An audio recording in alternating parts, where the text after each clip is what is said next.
Hello, my name's David Gregg. I'm the Artistic Director of the Lyceum Theatre here in Edinburgh. And I'm really excited to tell you a little bit about some of the plays in our upcoming season. Let's go backstage and we'll find out a little bit more. Our first show is Solaris, my own adaptation of the classic 1960s psychological thriller set on board a space station orbiting a mysterious planet. We're making it with the Malthouse Theatre of Melbourne. Here's director Matthew Lutton to tell us more. Solaris is a story set entirely on a space station orbiting the planet of Solaris. And when Chris Kelvin arrives to bring the crew home, she discovers something beautiful and terrifying is happening, that the dead are coming back to life and no one can know why. I think a story that is in many ways about how we connect and reach out to others and otherness feels like a story we need to be telling right now, and I'm really thrilled to be sharing it with so many people. Love Song to Lavender Menace is a gorgeous love story set in the closing days of Edinburgh's only lesbian, gay and feminist bookshop, Lavender Menace. The play was a success in our studio in 2017, it's been a hit at the Fringe, it's gone to New York, and now we're bringing it back onto the main stage. Sharp wit, romance, disco, books, and a whole new light on Edinburgh. Lewis is a kind of shy, retiring bookworm, a bit kind of punky with a more kind of political edge, and Glenn is like a party boy. They don't really match, but as an audience, hopefully we want them to get together. We're looking back at the kind of secret Edinburgh and all the glory and colour and alternative that there was once. You'll get a real feel of party. The kind of high moments of the romantic journey are punctuated by these like disco classics and kind of 80s classics. Partying and books, brilliant. Barbershop Chronicles is a dazzling patchwork of barbershop scenes from around the world, from New York to Nigeria, from London to Kampala.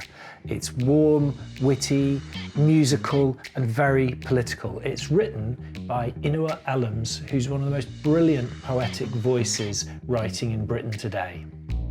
The great thing about barbershops is what they tend to deal with is identity. It's almost like a psychiatrist's chair in a way. The play is dependent on how great these actors are and how much depth they bring to the text that I wrote, and performed it in ways that I'd never considered it. I would describe the play as engaging, Fun, thrilling, real, and surprising.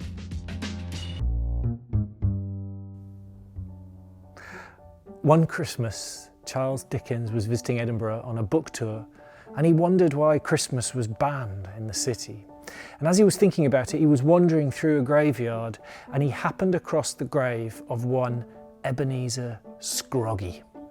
And that gave him an idea for a story. And it also is what gave Tony Cowney the idea for an Edinburgh Christmas Carol. The main difference about setting it in Edinburgh, apart from the location, is of course that Christmas was banned in Scotland. You couldn't be singing carols on the street. You weren't really allowed to go around saying, Happy Christmas. And, it didn't become a public holiday in Scotland until 1958. So what that does to the story is not just Scrooge that's anti-Christmas. The society, the town council are the same. It's a story you know and love with an adorable dog, Greyfriars Bobby, an Edinburgh twist, and the magic of Christmas. Oh yeah, and it's going to be funny. When I think of Jane Austen, I think of slightly stuffy BBC Sunday night costume dramas. At least I did, until I saw Blood of the Young's Pride and Prejudice, sort of, which turns the story inside out and tells it from the point of view of the household servants. Like Austen, it's clever, funny, romantic. It's also deeply theatrical, and it's written by the truly amazing Isabel MacArthur. Pride and Prejudice, sort of, is a big, vibrant, joyous, romantic comedy for the stage. Something we were very passionate about in making this show was that it was a story that everybody could follow and enjoy. And these were brilliantly rendered characters in their original in the novel, but we needed to present them to an audience who may never have encountered Austen before. It's completely true to the story, but it's also a laugh, without either of those things ever being at the expense of the other. Audiences coming to see the show can expect certainly laughter, music, high entertainment, but I hope also, if we do our job properly, they can expect to be moved. Mrs. Puntilla and Her Man Mattie is a classic master-servant comedy by Bertolt Brecht. It's a story about a drunken, avaricious landowner and her long-suffering chauffeur who wants to marry her daughter. It's directed by Murat Daltaban, who directed Rhinoceros. It's adapted for us by the fantastic Scottish crime writer Denise Mina, and it stars in the title role Elaine C. Smith.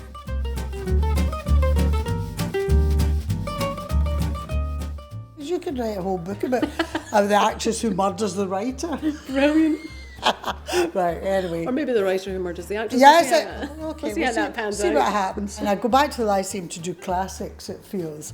Much Ado About Nothing there, and did Guys and Dolls there, classics. Wow. And now Brecht. So it just seems like a natural thing and exciting and different and a bit dangerous. The play is about a friendship between a very rich man and a very poor man who's his servant, and the power dynamic between them and how things change. But the very rich man keeps getting drunk, and when he's absolutely bluttered, he's a good friend, and when he's sober, he's a devil.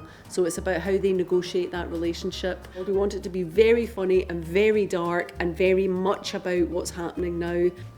Our version is different than the original written version because obviously Mr. Puntilla, who is the authority figure, is a female. This whole play really is about who's going to win out when these two clashing agendas come into conflict, and I think it makes for a really tense story, actually. One of the things that attracted me to it more than anything was that political strand running through, but not a political thing that's right in your face. The original star of the play, when Brecht wrote it, was a comedian. If you make people laugh first, you can take them anywhere, really. People can come along and be challenged, be taken on a journey somewhere with it, but it's a good night out. Sinister, fast, funny. Dark, moving, thought-provoking. That's 4 words. Oh, you've ruined it. You've ruined it! Again! You ruined it! I'm sorry, Denise. This is a snapshot of rehearsals.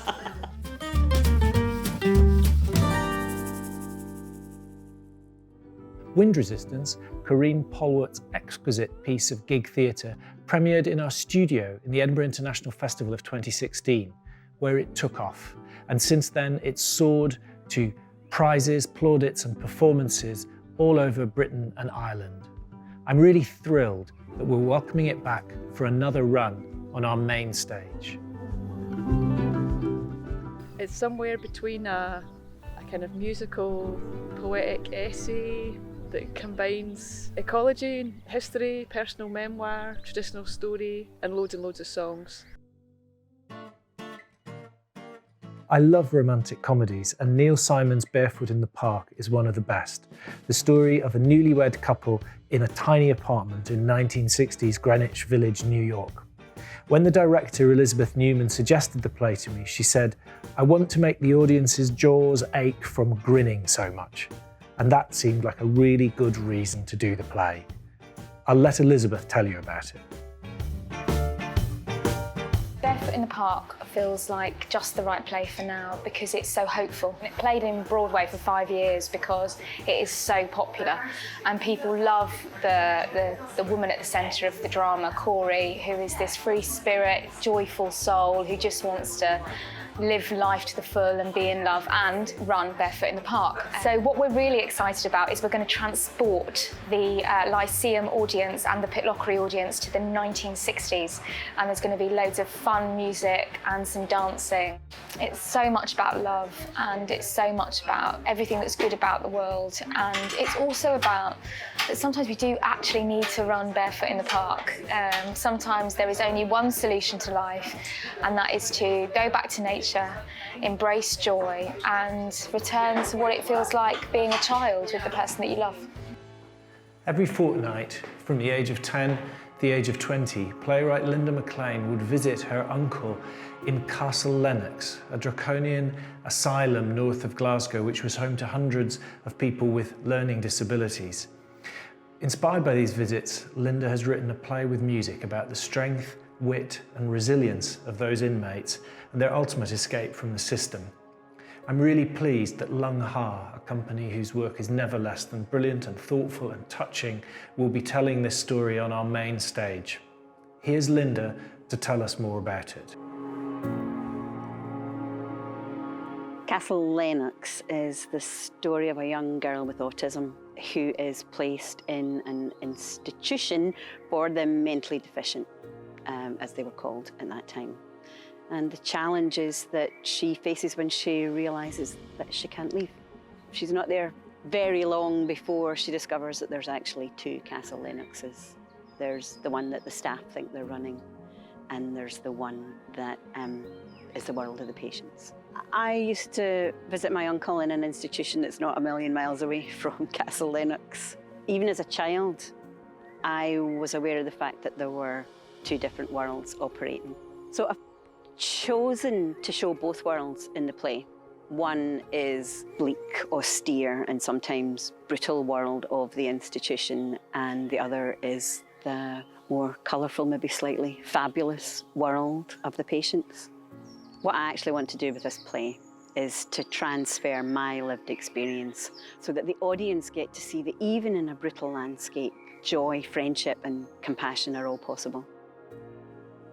Life is a Dream is an extraordinary Spanish play from the time of Shakespeare about a prince imprisoned in a tower. Written by Pedro Calderón, it's a mix of love, comedy, music, adventure, and philosophy, all tied together in a great theatrical tapestry. It was a huge hit when it was last performed at the Lyceum in the 1997 Edinburgh Festival, and I'm thrilled we're reviving it in a new production by Wills Wilson. It's translated by one of my favourite Scottish playwrights, Joe Clifford.